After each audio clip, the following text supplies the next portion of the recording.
In today's society, there is a lot of pressure to be perfect. Have the perfect house, perfect spouse, perfect children, perfect job, perfect shoes, perfect hair, perfect everything. More often than not, we blame the pressure on society, mainly because we make one slip up and it feels as if the whole world is watching us.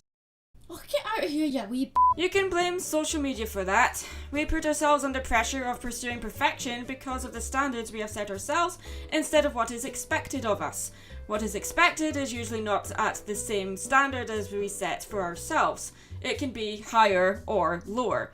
It can start off as putting ourselves under pressure in order to set an example for others to follow, and then feel like that pressure is from others' expectations, even though they have no idea you are actually doing anything. Oh, that's my ringtone for Mary Sue. I better get this. What? Maddie, are you aware you're in your pony form right now? And 4 minutes into the video, and you haven't talked about the My Little Pony episode Point of No Return, which is an episode from the very last season of My Little Pony Friendship is Magic, which you should be emotionally downtrodden about because it's had such a huge impact on your life.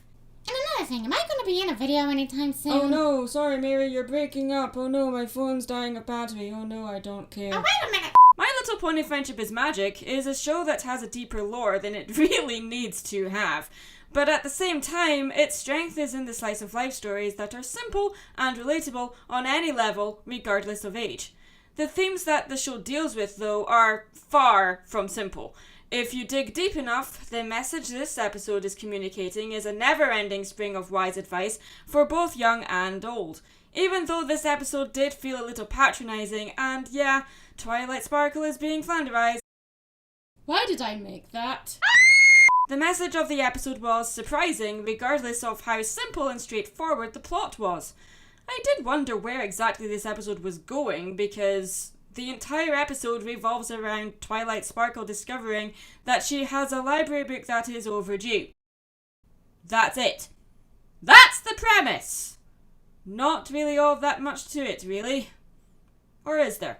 Let's dig into it a little. Why did this episode get me thinking so much about perfection?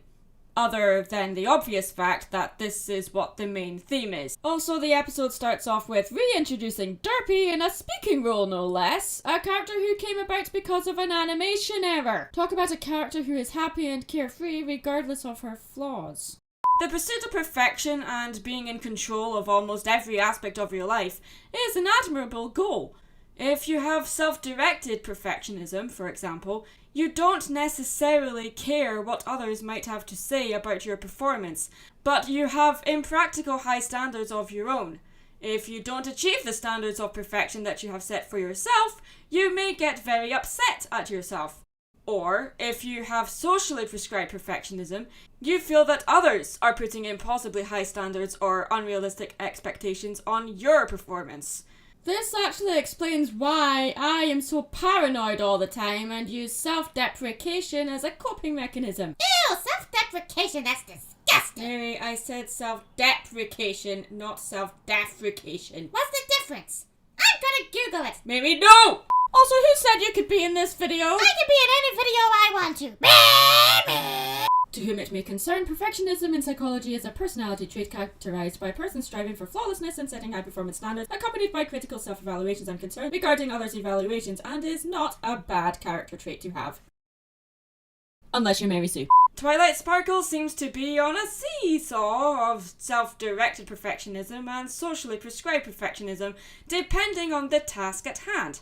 In part because she is royalty, but even her reputation before she was M.A. Larsonized, she was under pressure from that as well. So even though a late library book may seem like nothing to get stressed about, Which it really isn't, by the way. but to Twilight it's a huge mistake, and one that must be put right immediately.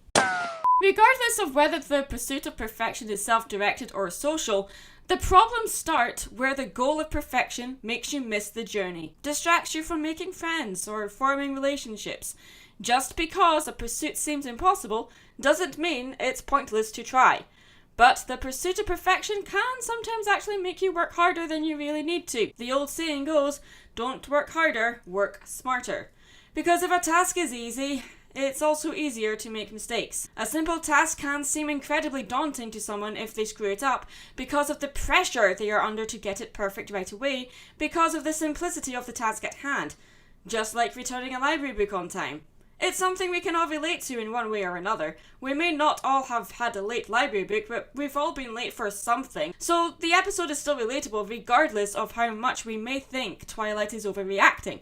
She takes it upon herself to not only return the book, but to also find Dusty Pages, who was the librarian at Canterlot Library, who had apparently lost her job as a result of the perfect book return record being ruined by Twilight's late book. The pursuit of perfection can overcomplicate life, causing needless stress.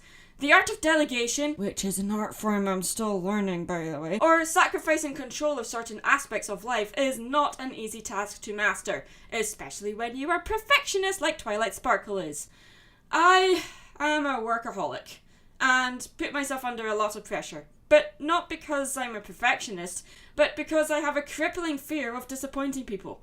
I would definitely put myself under the category of socially prescribed perfectionism. So when I have to work with someone who has other-oriented perfectionism, which is someone who has unrealistic expectations or standards for others instead of themselves, it is a very stressful situation for both parties to be in. I think when we slip up and make mistakes, we sometimes link that to how much other people value us. If we are self-directed toward perfection, when we miss the mark, we are disappointed in ourselves.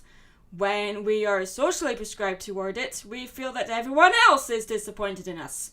One of Twilight's biggest fears is letting people down, which I completely relate to.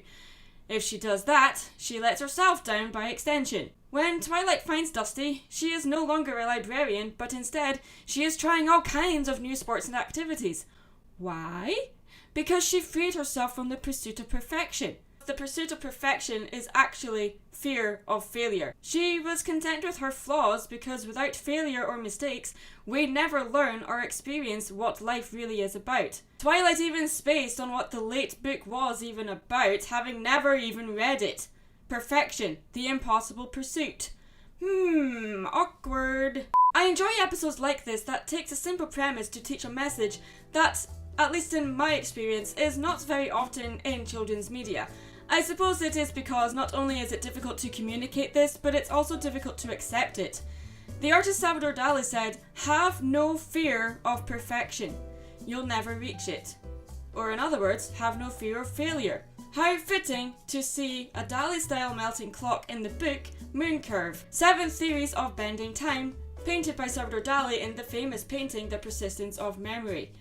It's not the first time Dali or The Persistence of Memory has been in MLP, but this was a subtle nod to my favourite artist and his philosophy on perfection, which is definitely worth looking into. I just thought it was a nice touch. I'm Mad Munchkin. Stay creative.